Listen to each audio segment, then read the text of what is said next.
Hello नमस्कार दोस्तों, मैं हूं गोविंद शर्मा। ए स्टडी में आपका स्वागत है। जैसे कि अपनी जेई की क्लासेस चल रही हैं, उसमें सोइल का चैप्टर चल रहा है अपना कौन सा, seepage pressure and seepage analyse and effective stress. ठीक है, कल अपन ने इस टॉपिक को स्टार्ट कर दिया था। लास्ट में अपने समझाने के बाद भी नोट्स बना दिए थे। तो अपन ने कल क्या पढ़ा था, एक बार क्विक रिविजन कर लेते हैं। हमने पढ़ा था सीपेज प्रेशर क्या होता है, सीपेज एनालाइज क्या होता है। तो आपने कहा था कि सर कोई भी वाटर एक स्थान से दूसरा लीकेज होकर दूसरे स्थान पहुंच जाना, उसको सीपेज कहा था। फिर हमने कहा था सीपेज हो किस लिए रहा था। सीपेज को आपने कहा था ये एक ड्रैग फोर्स है, मतलब धक्का फोर्स है। जो पानी के मॉलिक्यूल जो क्या होते हैं, किस पे, सोइल के पार्टिकल पर धक्का फोर्स लगाते हैं और अपने रिवे बनाते हुए, अपना रास्ता बनाते हुए क्या करते हैं, वो एक स्थान से दूसरे स्थान पर लीकेज का काम करते हैं। उसको हमने सीपेज कहा था।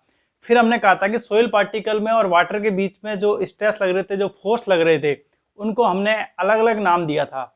एक नाम दिया था टोटल स्ट्रेस, एक नाम दिया था हमने पोर वाटर प्रेशर, और एक नाम दिया था हमने इफेक्टिव स्ट्रेस। तो टोटल स्ट्रेस आपने कहा था कि सोइल पार्टिकल, टोटल स्ट्रेस क्या कहा था आपने कि सोइल पार्टिकल पर उसकी डेप्थ, किसी भी डेप्थ पर या सोइल पार्टिकल पर उसके ऊपर जो भी भार लग रहा है, चाहे वो पानी के कारण लग रहा हो, चाहे वो सोइल का भार लग रहा हो, कोई भी भार लग रहा है, उसको आपने क्या बोला था, टोटल स्ट्रेस बोला था। क्या बोला था, टोटल स्ट्रेस। मतलब मान लीजिए सोइल का, ये मेरा सोइल के सोइल का पार्टिकल था। मैंने कहा था आपसे ये पूरा पार्टिकल, अब मैं इससे यहाँ पूछूं, इस ब्लैक वाले मार्कर में पूछूं, इस जगह पूछूं कि टोटल स्ट्रेस का मान क्या होगा, तो आपने कहा रेड वाले मार्कर का जितना वेट है वही टोटल स्ट्रेस का काम कर रहा है। अगर मैं ब्लू वाले पे पूछूं, इस जगह पूछूं आपसे कि इस जगह टोटल स्ट्रेस कितना, तो आपने कहा इन दोनों का वेट जो होगा, क्योंकि इन दोनों का वेट ही तो इसके ऊपर लग रहा है। अगर मैं पूछूं रेड वाले के ऊपर, तो आपने कहा रेड वाले के ऊपर तो कुछ है ही नहीं, कुछ है नहीं, तो टोटल स्ट्रेस यहाँ पे जीरो। तो मतलब यहाँ मैंने सेक्शन एक कहा था, यहाँ सेक्शन दो कहा था, यहाँ सेक्शन तीन काटा था मैंने। तो इसी तरह बताया था मैंने। फिर मैंने बात करी थी पोर वाटर प्रेशर की। तो पोर वाटर प्रेशर क्या होता है, तो आपने कहा सर पोर वाटर प्रेशर वो होता है कि सोइल के पार्टिकल व वाटर के अंदर, वाटर के कारण जो स्ट्रेस डेवलप होते हैं, सोइल पार्टिकल व वाटर के कारण, वाटर के मॉलिक्यूल के कारण जो स्ट्रेस डेवलप होते हैं, उसको आपने पोर वाटर प्रेशर कहा था। मतलब सोइल के पार्टिकल क्या करेंगे, पानी के वाटर से कोई फोर्स लगाएंगे, इंटरवेंट करेंगे या कोई रिएक्शन करेंगे, तो उसको हमने क्या बोला, इसके कारण स्ट्रेस जो डेवलप होगा उसको आपने बोला था पोर वाटर प्रेशर। फिर आपने कहा था इफेक्टिव स्ट्रेस। इफेक्टिव स्ट्रेस क्या होता है कि जब सोइल के पार्टिकल में से जब पानी ऐसे रिमूव होगा या में लोड लगाएंगे, स्ट्रेस लगाएंगे, तो पानी रिमूव होगा या वाटर लेवल डिक्रीज होगी, तो सोइल के पार्टिकल आपस में रीअरेंज होंगे। तो रीअरेंज होंगे, जितने वो आपस में, इन दोनों के बीच में स्ट्रेस लगेगा, जिसके कारण वो स्ट्रेस डेवलप होगा, मतलब दोनों पार्टिकलों के कारण जो स्ट्रेस डेवलप होगा, उसको आपने बोला था इफेक्टिव स्ट्रेस। ये सब मैंने कल डिटेल में पढ़ा दिया था आपको, क्या फॉर्मूले होते हैं। टोटल स्ट्रेस बराबर सिग्मा वार प्लस म्यू। फिर हमने म्यू इफेक्टिव, मैंने क्या कहा था, पोर वाटर प्रेशर और टोटल स्ट्रेस क्या था, फिजिकल क्वांटिटीज थी, इसको हम मेजर कर सकते थे। लेकिन जो इफेक्टिव स्ट्रेस थी वो फिजिकल क्वांटिटीज नहीं थी, इसलिए हम उसको मेजर नहीं कर सकते थे। इफेक्टिव स्ट्रेस को हम पोर वाटर प्रेशर व टोटल स्ट्रेस की सहायता से ही मेजर कर सकते थे।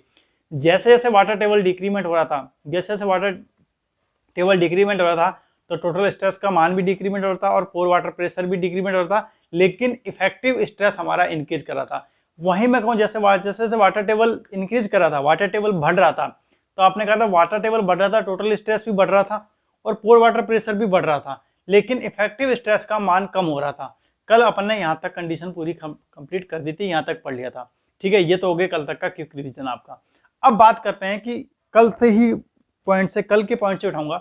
आपने कहा जैसे जैसे वाटर टेबल को बढ़ा रहे थे आप, जैसे जैसे वाटर टेबल को बढ़ा रहे थे, तो आपने देखा वाटर टेबल बढ़ा रहे थे तो क्या हो रहा था कि सर टोटल स्ट्रेस का मान बढ़ रहा था सर, मान लिया बात। पोर वाटर प्रेशर भी बढ़ रहा था, मान ली बात। फिर मैंने क्या कहा था, इफेक्टिव स्ट्रेस कम हो रहा था, क्यों, क्योंकि वाटर आ रहा था उसमें, तो इफेक्टिव स्ट्रेस का मान कम होता जा रहा था जैसे जैसे वाटर टेबल बढ़ती जा रही। तो क्या एक समय ऐसा आएगा जब वाटर टेबल बढ़ते जाए इफेक्टिव स्ट्रेस का मान जीरो हो जाएगा, कि सर बिल्कुल जीरो हो सकता है, क्यों नहीं हो सकता। अगर आपने कहोगे कंडीशन तो ये कह रही है कि आप जैसे जैसे वाटर टेबल बढ़ाते जाओगे, जब इफेक्टिव स्ट्रेस कम होता जा रहा है, तो जरूर है, तो आपने इफेक्टिव, तो अपने को क्या होता है, water table effective stress zero हो सकता है। एक जगह एक कंडीशन ऐसी आएगी, तो आपने इफेक्टिव स्ट्रेस की कंडीशन जहाँ जीरो होता है वहाँ कंडीशन देखी हुई है। देखिए आपने कई जगह जब पानी की लाइन जा रही होंगी, कहीं भी पानी की लाइन जा रही होंगी आपके क्षेत्र से देखना, तो कभी आपने पानी को उबलते हुए देखा, ऐसे पानी लीकेज करता है, तो वहां देखते हो आप रेत के कण से उबाल सा मारता रहता है पानी। पानी जैसे अपन खुलाते हैं ना, वैसे वो पाइप में लीकेज होकर पानी उबल सा रहा होता है, बाहर निकल रहा होता है, रेत के कण पार्टिकल साथ साथ में उसके उबल से होते हैं, उस जगह से लीकेज हो रहा होता है। तो आप कहते हो यहाँ से पानी लीकेज कर रहा है, देखो पानी बहुत ज्यादा में निकल रहा है, तो उसमें, तो वह कंडीशन जो होती है वहां पर आपका जो होता है इफेक्टिव स्ट्रेस जीरो हो जाता है। उस कंडीशन में जब इफेक्टिव स्ट्रेस जीरो हो जाता है, तो उसको अपन बोलते हैं बॉइलिंग पॉइंट या क्विकसैंड कंडीशन। तो क्विकसैंड कंडीशन आज का नेक्स्ट टॉपिक जो हमारा है वो क्या है, क्विकसैंड कंडीशन, या उसका नाम है दूसरा बॉइलिंग ऑफ सैंड, मतलब पानी सैंड का उबलना। मिट्टी उबलते हैं पानी साथ, आपने देखा कहीं भी पाइपलाइन जा रही है, यहाँ से लीकेज हो रही होगी तो आप देखना वहाँ पे पानी लीकेज करा हुआ मिट्टी पे, तो वहां से आपको एक बॉइलिंग से बुलबुला से उठता हुआ दिखेगा, तो उसी को बोलते हैं बॉइलिंग ऑफ सैंड। ठीक है, या फ्लोटिंग कंडीशन या लिक्विफिकेशन ऑफ सोइल, मतलब सोइल का लिक्विफिकेशन हो गया, मतलब लिक्विडेशन हो गया सोइल का, लिक्विड के रूप में एक प्रकार से बह रही है। कुछ भी नाम आ सकता है एग्जाम में आपको। क्विकसैंड कंडीशन मैक्सिमम किताबों में 80% आपको क्विकसैंड कंडीशन ही मिलेगा। एग्जाम में वो क्या होता है, क्वेश्चन को घुमाने के लिए वो कोई भी वैल्यू दे सकता है, क्विकसैंड कंडीशन दे सकता है, बॉइलिंग ऑफ सैंड दे सकता है, या आपका फ्लोटिंग कंडीशन दे सकता है, या लिक्विफिकेशन ऑफ सोइल दे सकता है। अब देखिए होता क्या है, जैसे ही मैंने कहा कि सोइल पार्टिकल वाटर टेबल बढ़ाएंगे तो इफेक्टिव स्ट्रेस बढ़ता जाएगा, इफेक्टिव स्ट्रेस का मान कम होता जाएगा। एक कंडीशन ऐसी आएगी जहां पे इफेक्टिव स्ट्रेस 0 हो जाएगा, मतलब पानी के साथ सोइल उबलने लगेगी, सोइल बाहर निकलने लग जाएगी, तो उसी को बोलते हैं क्विकसैंड कंडीशन। तो एग्जाम में पूछा जाता है क्विकसैंड कंडीशन क्या होती है, क्विकसैंड कंडीशन क्या होती है। ये एक सोइल का टाइप नहीं है, इसको अपन एक प्रकार नहीं बता सकते कि ये सोइल का प्रकार है क्विकसैंड कंडीशन, या बॉइलिंग ऑफ सैंड, सोइल उबल रहा है, कोई सोइल का टाइप है, नहीं, सोइल का टाइप नहीं है, ये सोइल की कंडीशन है या स्टेज है, कि सोइल एक ऐसी स्टेज है सोइल की जिस पर सोइल बॉइल करने लग जाती है, मतलब पानी से लीकेज कर रही है, सोइल बॉइल कर रही है। एक उबलना अलग चीज है, एक सोइल बॉइलिंग कर रही है लीकेज होकर, तो वो क्विकसैंड कंडीशन, तो इसको बोलते हैं क्विकसैंड कंडीशन। इस पर इफेक्टिव, और ये कब होता है, जब सोइल पार्टिकल में इफेक्टिव स्ट्रेस का मान क्या हो जाता है, 0 हो जाता है। क्या हो जाता है, 0 हो जाता है। समझ रहे हो मेरी बात को, मतलब क्विकसैंड कंडीशन क्या है, तो एग्जाम में पूछा था। और ये ज्यादातर किस में होगी, कोएजिव लेस सोइल में, मतलब अनकोएजिव सोइल में होगी। कौन सी में, क्विकसैंड कंडीशन एक सोइल का टाइप नहीं, ये एक सोइल की कंडीशन होती है। कंडीशन मतलब वो शर्तें नहीं जो अपन कहते हैं ये शर्त है इसको नियम है, मतलब एक स्टेज है, इसकी कंडीशन होती है जो कि सोइल में डेवलप होती है। सोइल में डेवलप होती है जब पानी का फ्लो वर्टिकली अपवर्ड होगा। स्वाभाविक सी बात है, पानी का अपवर्ड होगा जब भी हो सकती है, डाउनवर्ड तो होगी ही नहीं, तो डाउनवर्ड जाएगी तो हमेशा, मतलब सोइल का पानी अगर डाउनवर्ड जा रहा है तो इफेक्टिव सी बात है कि वाटर लेवल कम हो रहा है, वाटर लेवल कम है या पानी डाउनवर्ड जाता है, ये कंडीशन तो होगी नहीं। जब सोइल अपवर्ड, पानी का डायरेक्शन अपवर्ड है तो क्या होगा, जब इफेक्टिव तो सोइल पानी क्या, सोइल के कणों को पानी अपने साथ उबालेगा, उठा के लेके आएगा। ऐसी कंडीशन में क्या होती है, लीकेज, जब पाइप लाइन नीचे जा रही हो और पाइप कहीं से लीकेज हो तो पानी वहां से ऊपर से सतह से नीचे से क्या अपवर्ड ही निकलेगा, ऊपर निकले। अगर पानी का प्रेशर ज्यादा है तो वो क्या करेगा, साथ में सोइल के कणों को उबालेगा अपने साथ, मतलब उठाएगा, जितना हाइट तक उठा सकता है वो उठाने की कोशिश करेगा। तो वही अपनी क्विकसैंड कंडीशन है। तो जब पानी का फ्लो वर्टिकली अपवर्ड हो, मतलब वर्टिकली अपवर्ड हो, तो कोइजन लेस सोइल में नेट इफेक्टिव स्ट्रेस की वैल्यू 0 हो जाती है। तो वही बात मैं अभी समझाई थी आपको कि अनकोइजिव सोइल में या कोइजन लेस सोइल में क्या होता है कि अपनी जो नेट इफेक्टिव स्ट्रेस की वैल्यू क्या होती है, वो 0 हो जाती है। 0 हो जाती है और वह पानी के साथ तैरने लगती है, और पानी के साथ वो सोइल क्या होती है, तैरने लगती है। तो सोइल की इसी स्टेज को अपन क्या बोलते हैं, क्विकसैंड कंडीशन कहा जाता है। समझ गए बात को, क्विकसैंड कंडीशन क्या होती है। तो क्विकसैंड कंडीशन ये होती है, सर सोइल का टाइप नहीं होता है, यह एक सोइल की स्टेज होती है जब सोइल में पानी क्या होता है, जब वर्टिकली अपवर्ड जा रहा हो, इंक्लाइंड, हॉरिजॉन्टल वगैरह की बात नहीं कर रहा हूँ। ये देखो ये पॉइंट है ना, यहाँ से क्वेश्चन उठने वाले हैं, इसलिए मैं एक क्वेश्चन को बोल रहा हूँ कि जब पानी वर्टिकली अपवर्ड हो, फ्लो कैसा हो, अपवर्ड हो, तो क्या होता है कि सोइल के कण, सोइल के पार्टिकल जो है पानी के साथ तैरने लगे, तो इस कंडीशन को हम क्या बोलते हैं, क्विकसैंड कंडीशन बोलते हैं। ये आपने ऑब्वियसली आपने देखी हुई होगी कहीं ना कहीं, आपके जब वाटर लीकेज कर रहा हो या पाइपिंग फेलियर हो रहा हो कहीं देखना आप, तो वहाँ ये कंडीशन आपको मिल जाएगी। और इस समय जो सोइल मास के अंदर जो अपने हाइड्रोलिक ग्रेडियंट होता है, इस समय जब सोइल बॉइलिंग कर रही होती है, तो इस समय जो हाइड्रोलिक ग्रेडियंट होता है H/L आपने पढ़ा हुआ है, तो उसको अपन क्रिटिकल हाइड्रोलिक ग्रेडियंट बोलते हैं। मतलब क्रिटिकल हाइड्रोलिक ग्रेडियंट कहते हैं कि मतलब यहाँ पर जो ग्रेडियंट है क्रिटिकल लिमिट पे पहुंच गया है, तो मतलब अपने को क्या करना है कि अपने को ये कंडीशन नहीं होने देनी, तो क्या करना है कि सोइल को क्रिटिकल हाइड्रोलिक ग्रेडियंट से पहले पहुंचने से पहले रोकना है, तो क्रिटिकल हाइड्रोलिक ग्रेडियंट कहते हैं। तो क्रिटिकल हाइड्रोलिक ग्रेडियंट, इससे न्यूमेरिकल आते हैं बहुत ज्यादा आपसे न्यूमेरिकल पूछे जाएंगे। इससे इधर बहुत इंपॉर्टेंट फॉर्मूला है ये, IC बराबर G माइनस 1 प्लस ई। अभी मैं एक दो फॉर्मूले आपको, इससे एक दो क्वेश्चन में आपको करा दूंगा। तो IC बराबर G माइनस 1/1 प्लस ई। अब IC की जगह कई बार क्या होता है कि IC क्या होता है, आपने जब परमिटिविटी पढ़ा था तो हाइड्रोलिक ग्रेडियंट क्या था कि हेड लॉस अपॉन लेंथ, तो H/L मैंने वैल्यू पुट कर दी, H/L में बराबर G माइनस 1/1 प्लस ई। तो ये फॉर्मूला भी आपको याद रखना है। कई बार क्या होता है, इससे WRT 2016 में क्वेश्चन पूछा गया है, शायद 2016 में इसी क्वेश्चन से लेंथ पूछी थी, हेड लॉस दे दिया था आपको, हेड दे दिया था, G दे दिया था, E दे दिया था और L पूछा था आपसे। तो यहाँ से ये क्वेश्चन भी पूछा जा सकता है। तो ये क्वेश्चन आपको फॉर्मूला याद होना चाहिए। अगर आपको फॉर्मूले चीज याद है तो क्वेश्चन आराम से निकलेंगे, और फॉर्मूला याद नहीं है तो क्वेश्चन निकालने में दिक्कत आएगी। तो ठीक है, तो आपको क्या करना है, फॉर्मूले आपको याद रहना चाहिए। IC बराबर G माइनस 1/1 प्लस ई, या H/L बराबर G माइनस 1 प्लस ई। तो यहाँ तक कोई दिक्कत आपको, कोई भी दिक्कत नहीं? तो मैं यहाँ तक एक बार स्क्रीनशॉट ले लो, फिर अपन आगे बात करेंगे, वो मैं साफ करूंगा उसको। चलिए फिर आपको उतारना है, एक बार पढ़ के आपको लिखना क्या है, आपको साफ साफ दिखाई दे रहा है, बोल देता हूँ। Quick sand condition, boiling of sand, floating condition, liquefaction of soil.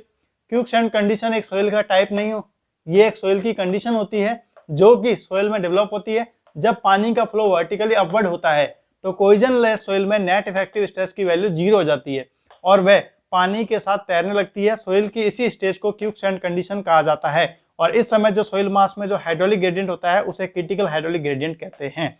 Critical hydraulic gradient बराबर IC बराबर G माइनस 1/1 प्लस ई या H/L G माइनस 1/1 प्लस ई। इसको उतार लेना, ठीक है? अपने नोट्स बनाते रहना अपने साथ साथ, मोर देन सफिशिएंट है, आपसे इजीली सारे JN लेवल AN लेवल के क्वेश्चन सॉल्व हो जाएंगे बस। चलिए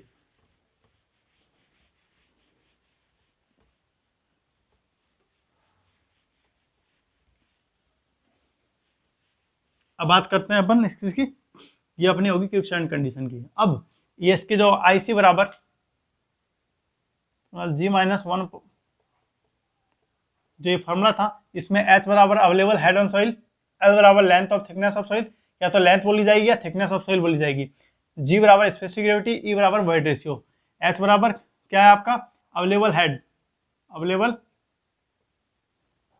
available head on soil, L length of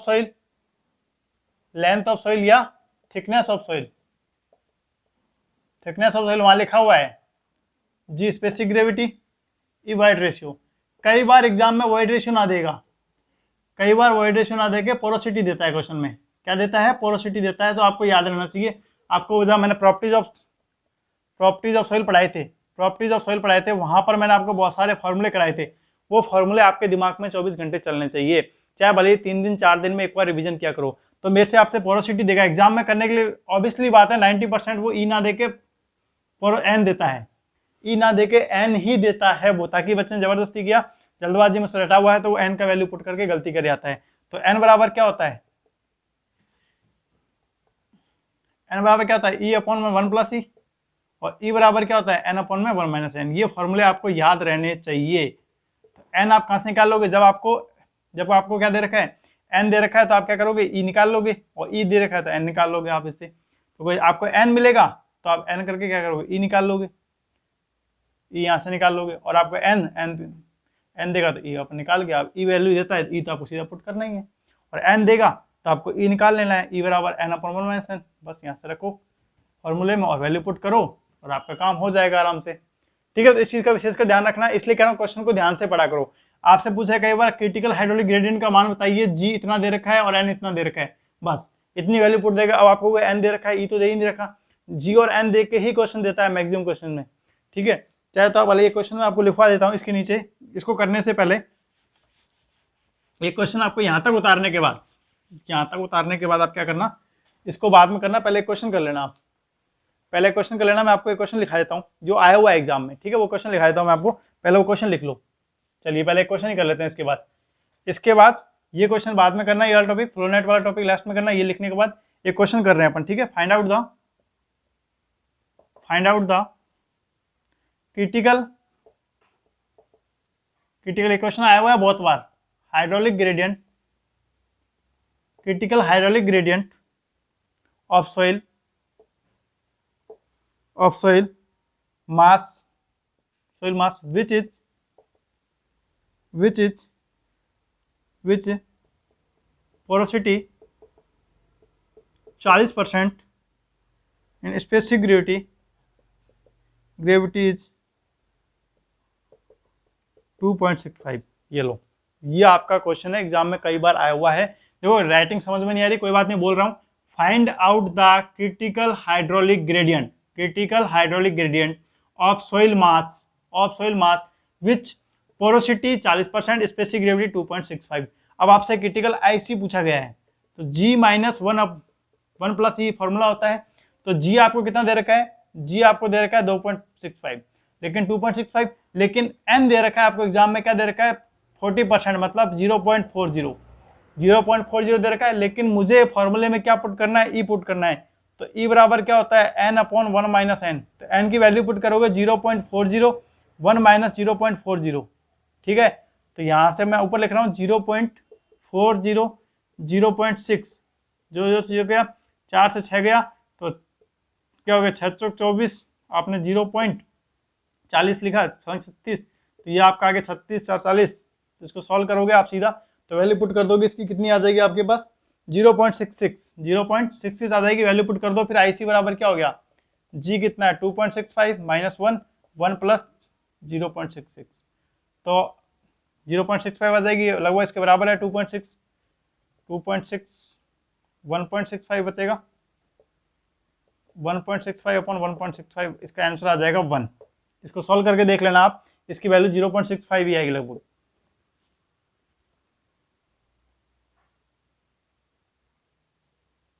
ठीक है, तो लगभग इसका ऑप्शन में आपको 1 मिलेगा। अगर 0.99 वैल्यू आए आपकी तो भी ऑप्शन में आपको 1 के आसपास आंसर हो तो 1 के पास आंसर देख लेना, ठीक है। इसकी वैल्यू लगभग 1 के आसपास आएगी। ये क्वेश्चन सीधा उठाया हुआ है मैंने, प्रीवियस ईयर के एग्जाम में 3 से 4 बार आया हुआ है किसी न किसी एग्जाम में, इसलिए मैंने इस क्वेश्चन को आपको यहाँ पे पुट करवा दिया। हालांकि इसको आप खुद कर लेना, वैल्यू आपको दे रखी है और आपको अगर जब प्रीवियस ईयर के क्वेश्चन निकालोगे तो वहाँ आपको ये वैल्यू मिल जाएगा, ठीक है। अब चलते हैं अपन आगे, मतलब इसी प्रकार के क्वेश्चन आने वाले हैं। बस मेरा कहने का मतलब ये है कि आपको चीज़ें बस समझ में आनी चाहिए, क्वेश्चन इसी तरह टाइप के पूछे जाने वाले हैं ऑब्जेक्टिव पर्पस, ठीक है। अब बात करते हैं फ्लोनेट की।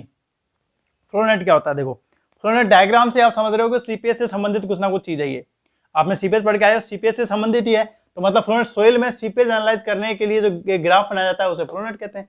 मतलब सीपीएस अपने कल समझा दिया पूरा, यहाँ पे मैंने बताया था पार्टिकल में कैसे पानी फ्लो हो रहा है, कैसे क्या हो रहा है, तो बस उसका एनालाइज करने के लिए जो ग्राफ प्लॉट करते हैं अपन, यहाँ पे ग्राफ प्लॉट करते हैं, उसी को अपन क्या बोलते हैं, फ्लोनेट बोलते हैं। अब देखो ये ग्राफ बनाया गया है मेरे पास, ये अपस्ट्रीम साइड है, ये मेरी डाउनस्ट्रीम साइड है, ठीक है। ये मेरा अपस्ट्रीम साइड, डाउनस्ट्रीम, यहाँ से पाइपिंग फेलियर हो रहा है, यहाँ से पाइपिंग फेलियर हो रहा है, मान लीजिए ये फ्लो होके वापस यहाँ डाउनस्ट्रीम की तरफ फ्लो होके निकल रहा है पानी, ठीक है। समझ गए मेरी बात को। अब देखो इसकी जितनी लेयर है मैंने इनको डिवाइड कर दिया है। अब सोइल कुछ इसी पानी जो वाटर कुछ इस टाइप में बह रहा है। अब जो मेरी ये लाइन जा रही है, जो पानी की फ्लो हो रहा है, जिस डायरेक्शन में पानी फ्लो हो रहा है, जिस डायरेक्शन में पानी फ्लो हो रहा है उसको मैं बोलता हूँ फ्लो लाइन या स्ट्रीम लाइन। क्या बोलता हूँ भैया, फ्लो लाइन या स्ट्रीम लाइन। ये डायग्राम मैंने अभी समझा दूंगा, आप तो यहाँ समझिए। देखिए ये मेरी फ्लो लाइन जा रही है, ये फ्लो हो रहा है, मतलब फ्लो की डायरेक्शन में जैसे जैसे पानी का फ्लो हो रहा है उस डायरेक्शन में जो लाइन है बन रही है मेरी, वो है फ्लो लाइन। और इसके वर्टिकली जो मेरी लाइन बन रही है उसको बोलता हूँ मैं इक्विपोटेंशियल लाइन या फाई लाइन। क्या बोलता हूँ, इक्विपोटेंशियल लाइन। अब मैंने क्या करा, और जो ये पानी एक लेयर फ्लो लाइन और दूसरी फ्लो लाइन, इन दोनों फ्लो लाइन के बीच का जो गैप है इसको बोलता हूँ मैं फ्लो चैनल। क्या बोलता हूँ, फ्लो चैनल। क्योंकि पानी हमेशा किसके बीच में, चैनल के फ्लो में, तो दो लेयरों के बीच में जो पानी फ्लो हो रहा है उसको क्या बोलता हूँ मैं, फ्लो चैनल। क्या बोलता हूँ, फ्लो चैनल। और जो दो मेरी क्या फ्लो लाइन और दो इक्विपोटेंशियल लाइन, दो फ्लो लाइन और दो इक्विपोटेंशियल लाइन, इन दोनों के बीच के क्षेत्र को बोलता हूँ फ्लो फील्ड। अब यहाँ समझ में कम आ रहा होगा, इसलिए मैंने क्या करा, इतने से एरिया को काट लिया है, इतने से एरिया को काट के मैं यहाँ ले आया हूँ। क्या ले आया हूँ, यहाँ ले आया हूँ। तो ये मेरी होगी फ्लो लाइन, फ्लो वर्टिकल। तो फ्लो ऐसे भी हो सकता है, ऐसे भी हो सकता है, लेकिन फ्लो जब ऐसे हो रहा है तो मैंने देखा ये फ्लो लाइन, और ये मेरी साइड, ये साइड लाइन बोलता हूँ इसको मैं, और ये मेरी फाई लाइन, ठीक है, फ्लोजन। तो जो मैंने क्या कहा, दो मेरी फ्लो लाइन, दो फ्लो लाइन और दो इक्विपोटेंशियल लाइन, इनके बीच के क्षेत्र को क्या बोला जाता है, फ्लो फील्ड। फ्लो फील्ड बोला जाता है। क्या बोला जाता है, फ्लो फील्ड बोला जाता है। क्या बोला जाता है, फ्लो फील्ड। और जो ये दो लाइनें हैं मेरी, कौन सी, फ्लो लाइन, इन दोनों के बीच के क्षेत्र को क्या बोलते हैं अपन, दो लाइन के बीच के क्षेत्र को क्या बोलते हैं, फ्लो चैनल। क्या बोलते हैं, फ्लो चैनल बोलते हैं। नाम समझाता है। अब इससे हम क्या क्या मेजर कर सकते हैं, इससे हम डिस्चार्ज निकाल सकते हैं। भाई आप जब फ्लो नेट है, फ्लो नेट का उपयोग क्या है, मैंने तो आपसे ये पूछेंगे, तो फ्लो नेट तो ठीक है हम आता है, इस किसी में ग्राफ बनाया जाता है, लेकिन क्यों बनाया जाता है, इसका उपयोग क्या है, तो इसका उपयोग क्या है, तो मैं वो भी आपको मैं लिखा देता हूँ, ठीक है। चलिए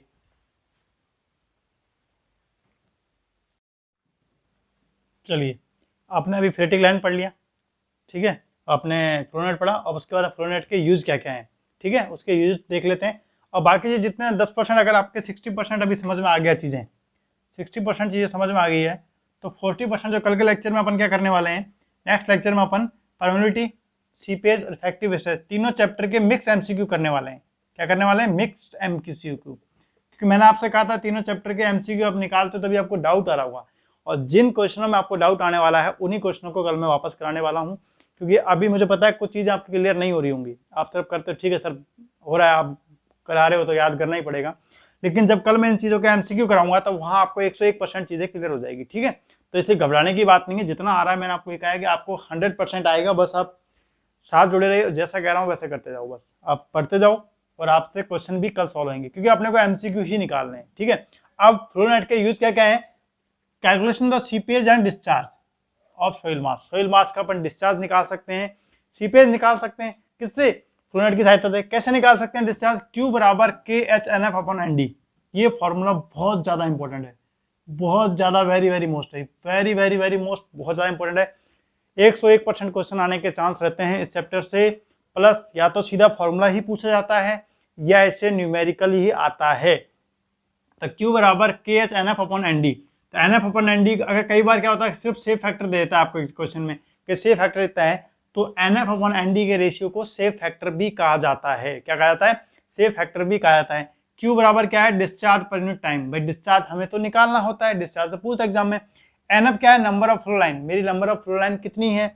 और ND क्या है, number of equipotential drop, drop कितना है। तो जितनी अपनी इक्विपोटेंशियल लाइन थी उसमें से -1 कर देते हैं तो अपना क्या आता है, नंबर ऑफ इक्विपोटेंशियल ड्रॉप आ जाता है। वो जब मैं आपको न्यूमेरिकल कराऊंगा तो वहां आपको सीधा सीधा क्वेश्चनों में सीधा मिलता है, घबराने की बात नहीं है, वहां मैं आपको बता दूंगा। H क्या है, मेरा अवेलेबल एरिया जितना भी है मेरे दे रखा है, ठीक है, अवेलेबल हेड। अब अपलिफ्ट प्रेशर, और क्या निकाल सकते हैं इससे, अपलिफ्ट प्रेशर निकाल सकते हैं इससे अपन। और क्या निकाल सकते हैं, हाइड्रोलिक प्रेशर निकाल सकते हैं। और क्या निकाल सकते हैं, एग्जिट ग्रेडियंट निकाल सकते हैं। क्या निकाल सकते हैं, एग्जिट ग्रेडियंट।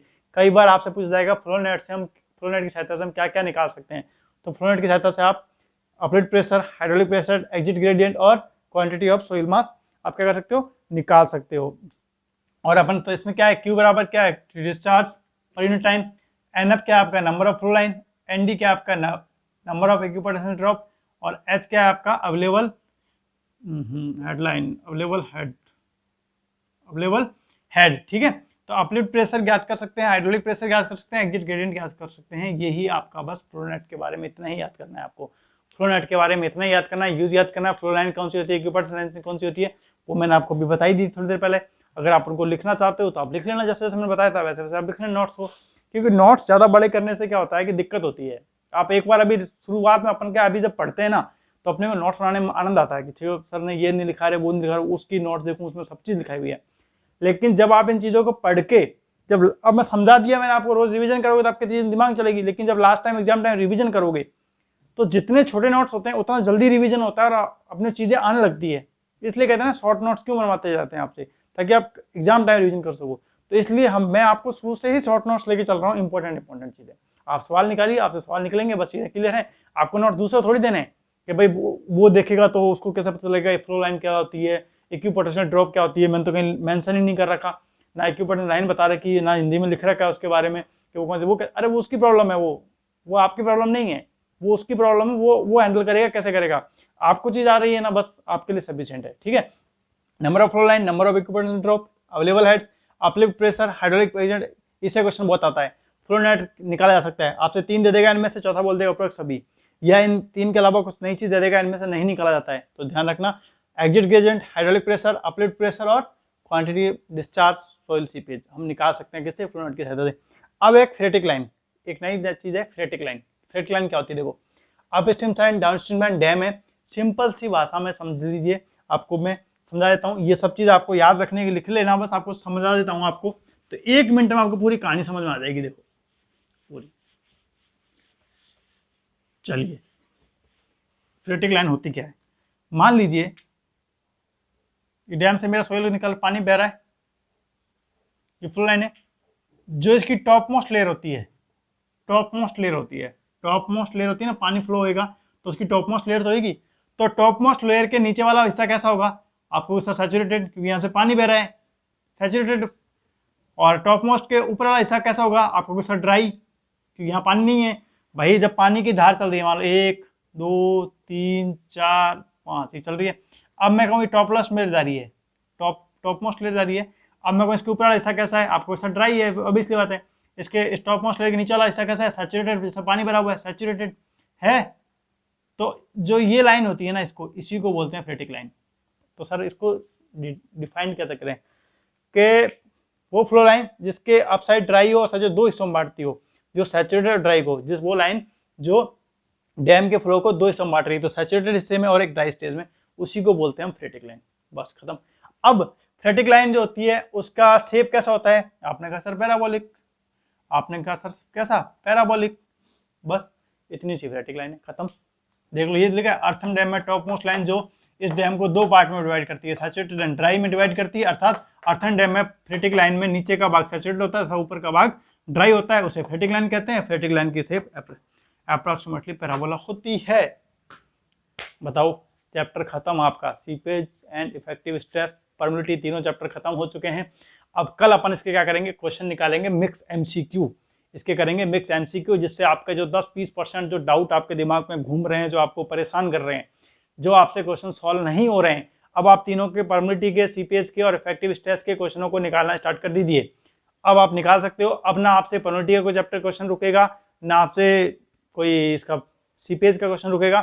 निकालिए, और जो जो क्वेश्चन आपसे नहीं हो रहे होंगे कल, उन्हीं क्वेश्चनों को मैं अपने आप लेके आ जाऊंगा। मुझे पता है कहाँ कहाँ फंस रहे होंगे, उन क्वेश्चनों को अपन कल कर लेंगे, और कुछ बेसिक से क्वेश्चन भी कर लेंगे। कल अपन एमसीक्यू प्रैक्टिस ही करेंगे इन तीनों चैप्टर को मिक्स। वैसे मैंने लगभग 1 लाइनर क्वेश्चन जो आए हुए हैं एग्जाम में, वो मैंने करवाई दिए हैं। कल अपन बाकी इसका, कल अपनी सिर्फ एक ऑब्जेक्टिव क्लास ही रहेगी, एमसीक्यू रहेगी। ठीक है, वीडियो अच्छी लगी हो तो लाइक, कमेंट, शेयर जरूर करें, और प्लीज शेयर जरूर करें। आपके सपोर्ट की बहुत ज्यादा आवश्यकता है। आप शेयर नहीं कर रहे हो, शेयर कीजिए। मैं ज्यादा नहीं कहता हूं, लेकिन फिर भी थोड़ी सी मेहनत कीजिए please. Okay, thank you so much.